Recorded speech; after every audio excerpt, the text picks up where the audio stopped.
Di Desa Pandean, Kecamatan Dongko, Trenggalek, Jawa Timur, terdapat sebuah tempat bernama Watu Kandang yang dikenal angker dan penuh misteri. Tempat itu dianggap keramat oleh warga sekitar, karena konon menjadi tempat tinggal arwah seorang sinden bernama Sarinten. Sarinten dikenal sebagai sinden legendaris yang memiliki suara merdu, tetapi kisahnya berakhir tragis. Ia tewas dalam sebuah tragedi di masa lalu, dan arwahnya dipercaya masih bergentayangan menjaga tempat tersebut. Suatu hari, sekelompok remaja dari kota datang ke desa itu untuk membuat film dokumenter bertema mistis.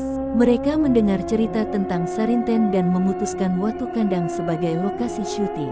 Di antara mereka ada seorang gadis bernama Anissa, seorang pemeran utama yang merasa penasaran sekaligus takut dengan mitos Sarinten. Warga setempat sudah memperingatkan agar mereka tidak sembarangan di tempat itu. Kalau mau aman, jangan bicara sembarangan, apalagi merusak tempat di sana. Hati-hati, arwah Sarinten tidak suka diganggu, kata Pak Mulyadi, salah satu tetua desa. Namun, dalam semangat muda yang penuh rasa penasaran, mereka menganggap peringatan itu sebagai cerita rakyat belaka. Saat proses syuting berlangsung, salah satu kru, seorang pemuda bernama Dimas, dengan iseng memindahkan sebuah sesajen kecil yang ditemukan di dekat batu besar. "Ah, ini cuma mitos. Lihat, nggak ada apa-apa," katanya sambil tertawa. Tak lama setelah itu, angin kencang berembus tanpa sebab, membuat pohon-pohon bergoyang hebat. Anissa mulai merasa tidak nyaman. Ia mendengar suara lembut dari kejauhan, seperti nyanyian Jawa kuno. "Dengar enggak? Ada yang nyanyi?" tanyanya dengan wajah pucat. "Ah, kamu mungkin cuma kecapean," jawab Dimas sambil tertawa. Namun, saat itu juga, Anissa tiba-tiba jatuh pingsan. Ketika terbangun, tatapannya berubah dingin. Tubuhnya mulai bergerak seperti sedang menari tarian tradisional Jawa, lengkap dengan gerakan anggun yang tidak pernah ia pelajari sebelumnya. Dari mulutnya keluar suara nyanyian sinden yang begitu merdu namun menyeramkan. Semua orang panik. Mereka mencoba menghentikan Anissa, tetapi ia tidak bisa dikendalikan. Dalam kondisi seperti itu, ia berbisik dengan suara berat, "Kalian telah mengganggu tempatku. Aku adalah Sarinten. Kalian harus membayar." Setelah kejadian itu, mereka memutuskan untuk menghentikan syuting dan membawa Anissa pulang. Namun, masalah tidak berhenti di sana. Anissa mulai menunjukkan perilaku aneh setiap malam. Ia sering duduk di depan cermin sambil menyisir rambutnya dan menyanyikan lagu-lagu sinden yang tidak pernah ia ketahui sebelumnya. Orang tuanya mulai khawatir, karena semakin hari, Anissa terlihat seperti bukan dirinya lagi. Bahkan, wajahnya kadang terlihat lebih tua, seolah-olah ia berubah menjadi seseorang yang lain. Tetua desa, Pak Mulyadi, akhirnya dipanggil untuk membantu. Ia mengatakan bahwa roh Sarinten telah menyatu dengan tubuh Anissa. Ini bukan hal yang mudah. Sarinten adalah roh yang kuat. Kita harus melakukan upacara khusus untuk mengembalikannya ke tempat asalnya, katanya. Namun, upacara itu tidak semudah yang dibayangkan. Sarinten ternyata memiliki alasan kuat untuk tetap berada di tubuh Anissa. Apakah Anissa akan berhasil diselamatkan? Dan apa sebenarnya yang membuat Sarinten begitu marah hingga tidak ingin pergi? Pak Mulyadi memimpin upacara di rumah Anissa dengan dibantu beberapa tokoh desa yang menguasai ilmu spiritual. Mereka menyiapkan sesajen lengkap berupa bunga 7 rupa, kemenyan, dan makanan tradisional untuk menenangkan roh Sarinten. Anissa yang sudah dikuasai sepenuhnya oleh Sarinten mulai meronta-ronta. Dengan suara berat, ia berkata, "Kalian tidak akan bisa mengusirku. Aku tidak punya tempat lagi selain di tubuh ini." Pak Mulyadi mencoba berbicara dengan lembut. "Sarinten, kami tidak bermaksud mengusikmu. Tapi kau tidak bisa terus berada di tubuh gadis ini. Jika ada hal yang belum selesai, katakanlah, kami akan membantumu." Sarinten, melalui tubuh Anissa, terdiam sejenak, lalu ia mulai menangis dan berbicara dengan nada penuh kepedihan. "Aku adalah Sarinten, sinden yang dulu dipuja karena suaraku. Tapi hidupku hancur karena cinta. Aku dikhianati dan dihukum atas dosa yang tidak pernah aku lakukan. Arwahku tidak pernah tenang. Mereka menganggapku aib dan mengusirku dari desa. Bahkan setelah aku mati, namaku tetap dikutuk. Aku hanya ingin suaraku dikenang, bukan dilupakan. Warga yang hadir dalam upacara itu mulai teringat cerita lama tentang Sarinten. Di masa hidupnya, ia jatuh cinta dengan seorang dalang bernama Wario. Namun, cinta mereka ditentang oleh keluarga Wario karena Sarinten dianggap berasal dari keluarga miskin. Suatu malam, Sarinten ditemukan tewas di tepi sungai dengan luka di lehernya. Orang-orang percaya ia bunuh diri karena tidak sanggup menahan aib setelah dituduh berzina. Namun beberapa orang yakin bahwa Sarinten dibunuh oleh orang-orang yang ingin menghapus jejaknya dari kehidupan Wario. Pak Mulyadi mencoba menawarkan jalan damai. Sarinten, jika ini tentang keadilan, kami akan berdoa dan mengingat ceritamu agar tidak dilupakan. Namun, kau harus membiarkan Anissa pergi. Dia bukan milikmu. Namun, Sarinten tetap bertahan. Malam itu, upacara gagal. Anissa pingsan setelah roh Sarinten semakin kuat mengambil alih dirinya. Warga pun kebingungan, hingga salah seorang tokoh desa, Bu Retno, menyarankan sesuatu yang tak terduga. Kita harus mencari keturunan Wario. Jika luka Sarinten berasal dari masa itu, hanya keturunan mereka yang bisa menjadi kunci perdamaian. Setelah mencari informasi, akhirnya diketahui bahwa keluarga Wario masih tinggal di desa sebelah. Mereka menemukan seorang lelaki tua bernama Pak Suyadi, cucu dari Wario. Awalnya, ia enggan terlibat karena menganggap cerita Sarinten hanyalah dongeng. Namun, setelah melihat keadaan Anissa, ia akhirnya bersedia membantu. Pak Suyadi membawa sebuah kotak tua yang berisi surat-surat dan perhiasan milik Sarinten. Ini adalah peninggalan yang diberikan oleh Wario sebelum ia meninggal. Dia menyesal telah membiarkan Sarinten mati tanpa membelanya. Wario sebenarnya mencintai Sarinten, tetapi tekanan keluarga membuatnya tidak berdaya, kata Pak Suyadi sambil menahan tangis. Malam itu, sebuah upacara kedua digelar di Watu Kandang.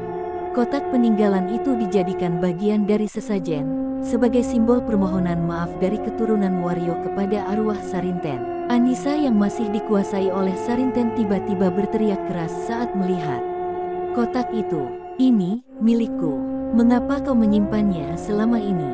Pak Suyadi berlutut, menangis, dan berkata, maafkan kami, Sarinten. Keluarga kami bersalah kepadamu.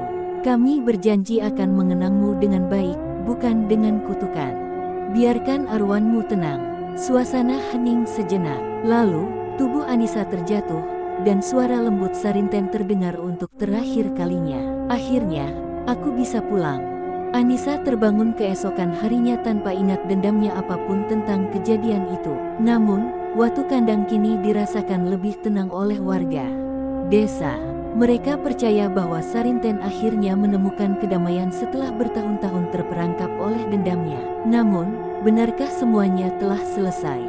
Atau ada sisi lain dari kisah Sarinten yang belum terungkap? Seminggu setelah upacara terakhir, desa Pandean kembali tenang. Anissa yang sempat mengalami kejadian mistis tampak pulih sepenuhnya. Namun, malam-malamnya masih dihantui mimpi aneh.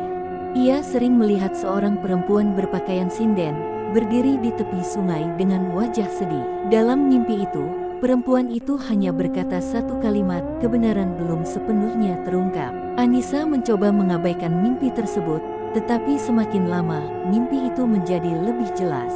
Ia melihat bayangan seorang pria yang menyeret perempuan itu ke sungai. Suara Sarinten dalam mimpinya berkata, bukan aku yang menyerah pada kematian, tetapi aku yang dijatuhkan oleh mereka yang mengingkari cinta.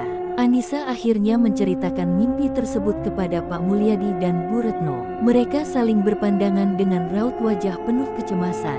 Sepertinya, ada sesuatu yang belum selesai. Kita harus kembali ke Watu Kandang dan menyelidiki lebih dalam, kata Pak Mulyadi. Anissa, Pak Mulyadi, dan Bu Retno memutuskan untuk pergi ke Watu Kandang pada malam purnama, saat diyakini energi spiritual di sana lebih kuat. Mereka membawa sesajen dan doa, tetapi kali ini tujuannya bukan untuk mengusir, melainkan untuk meminta petunjuk dari arwah Sarinten. Setibanya di Watu Kandang, suasana terasa mencekam. Angin dingin berembus pelan, dan suara gamelan samar terdengar dari kejauhan. Saat mereka menutup mata dan memanjatkan doa, bayangan Sarinten muncul di depan mereka, samar namun jelas. Ia menatap mereka dengan mata penuh luka. "Terima kasih telah membantuku, tapi keadilan untukku belum sepenuhnya ditegakkan," kata Sarinten dengan suara lembut namun tegas. Pak Mulyadi bertanya, "Apa yang sebenarnya terjadi padamu, Sarinten? Siapa yang menghentikan hidupmu?" Sarinten memejamkan mata, dan perlahan bayangan masa lalu mulai tergambar di hadapan mereka seperti potongan film. Malam itu, Sarinten bertemu dengan Waryo di tepi sungai. Waryo, yang merasa tertekan oleh keluarganya, memohon agar Sarinten meninggalkan desa demi keselamatan mereka berdua. Tetapi sebelum Sarinten menjawab, seseorang dari keluarga Waryo datang bersama sekelompok pria. Mereka menyeret Sarinten, menuduhnya sebagai aib keluarga, dan melemparkannya ke sungai dengan kejam. "Tapi mereka menyebarkan cerita bahwa aku bunuh diri. Mereka memfitnahku untuk melindungi kehormatan keluarga mereka," kata Sarinten dengan suara bergetar. Pak Mulyadi tertegun. "Jadi, ada dosa besar yang disembunyikan keluarga Waryo selama ini. Itu sebabnya kau tidak tenang." Sarinten mengangguk. "Aku tidak mencari balas dendam. Aku hanya ingin kebenaran ini diungkap, agar namaku tidak terus dikutuk sebagai perempuan hina." Anissa, yang selama ini hanya mendengar, akhirnya berbicara. "Bagaimana caranya kami bisa membantumu, Sarinten? Temui keturunan mereka. Buka rahasia ini, agar mereka tahu apa yang sebenarnya terjadi. Aku ingin mereka memohon maaf, bukan hanya dengan ritual, tetapi dengan kejujuran," jawab Sarinten sebelum bayangannya menghilang. Keesokan harinya, mereka menemui Pak Suyadi, keturunan Waryo. Setelah mendengar cerita lengkap itu, wajah Pak Suyadi berubah pucat. "Jadi, cerita tentang kematian Sarinten memang tidak seperti yang kami dengar selama ini," katanya dengan suara berat. Pak Suyadi memutuskan untuk mengumpulkan keluarganya di desa. Di hadapan warga, ia mengakui kesalahan leluhurnya dan meminta maaf atas dosa yang telah diwariskan secara turun-temurun. "Keluarga kami telah berbuat salah besar pada Sarinten. Kami tidak ingin dosa ini terus membayangi keturunan kami. Mulai sekarang, kami berjanji untuk menjaga nama baik Sarinten sebagai sinden yang dihormati." Setelah pengakuan itu, Anissa merasa jauh lebih lega. Mimpi-mimpi tentang Sarinten berhenti, dan suasana di Watu Kandang menjadi lebih damai. Tetapi, seperti kata Sarinten, kisah ini bukan tentang balas dendam, melainkan tentang kebenaran yang harus diungkap. Namun, malam terakhir sebelum Anissa meninggalkan desa, ia mendengar suara nyanyian sinden di kejauhan. Bukan suara yang menyeramkan, tetapi melodi lembut yang penuh kedamaian. Sarinten akhirnya menemukan tempatnya di alam baka, tetapi Watu Kandang tetap menjadi tempat yang menyimpan cerita tentang cinta, pengkhianatan, dan kebenaran yang harus ditegakkan. Setelah pengakuan keluarga Waryo, suasana di desa Pandean berubah menjadi lebih tenang.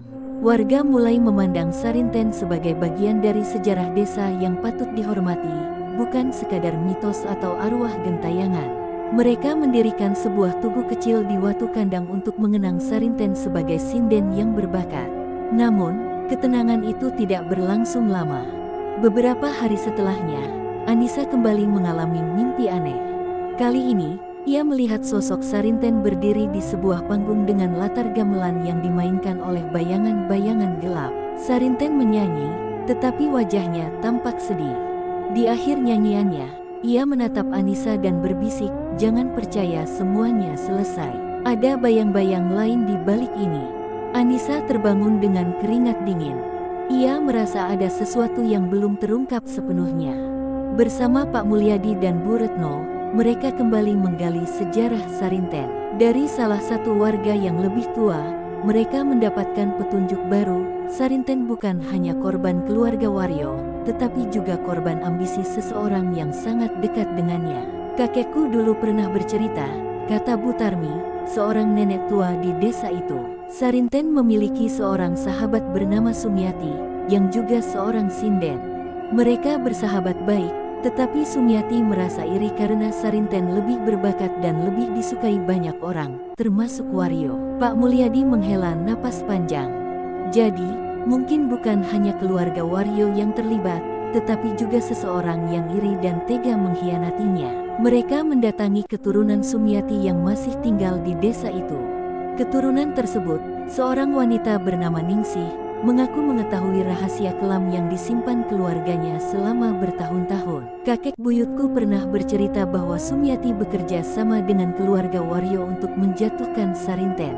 Sumyati merasa Sarinten merebut semua yang menjadi haknya, termasuk perhatian Waryo. Dia memberikan informasi kepada keluarga Waryo tentang pertemuan Sarinten dengan Waryo malam itu. Bahkan, Sumyati yang menyarankan agar Sarinten dipaksa pergi dari desa, kata Ningsih dengan penuh rasa bersalah. Namun, pengkhianatan itu membawa karma. Setelah Sarinten meninggal, Sumyati tidak pernah mencapai kesuksesan yang diimpikannya. Ia hidup dalam bayang-bayang rasa bersalah hingga akhir hayatnya. Mendengar itu, Anissa kembali merasa bahwa Sarinten hanya ingin kebenaran seluruhnya terungkap. Mereka memutuskan untuk melakukan ritual terakhir di Watu Kandang, mengundang warga desa, keturunan Waryo, dan keturunan Sumyati. Pada malam bulan purnama, mereka berkumpul di depan tugu Sarinten. Ningsih dan Pak Suyadi berdiri di depan warga, mewakili leluhur mereka untuk memohon maaf. Kami, sebagai keturunan mereka yang bersalah, memohon maaf kepada Sarinten. Kami berharap arwahnya benar-benar tenang dan semua dosa leluhur kami diampuni, kata mereka dengan tulus. Setelah doa dipanjatkan, suara lembut gamelan terdengar di antara pepohonan. Bayangan Sarinten muncul untuk terakhir kalinya, berdiri anggun di atas Watu Kandang. Ia tersenyum, lalu berkata, "Terima kasih. Kini, aku bisa pergi dengan tenang." Bayangan itu perlahan menghilang, diiringi hembusan angin yang lembut. Warga desa percaya bahwa Sarinten akhirnya mencapai kedamaian, dan Watu Kandang menjadi tempat yang sakral sekaligus penuh kenangan. Anissa meninggalkan desa Pandean dengan perasaan lega. Ia merasa telah menjadi bagian dari sejarah penting desa itu. Namun, ia tidak pernah melupakan pengalaman tersebut.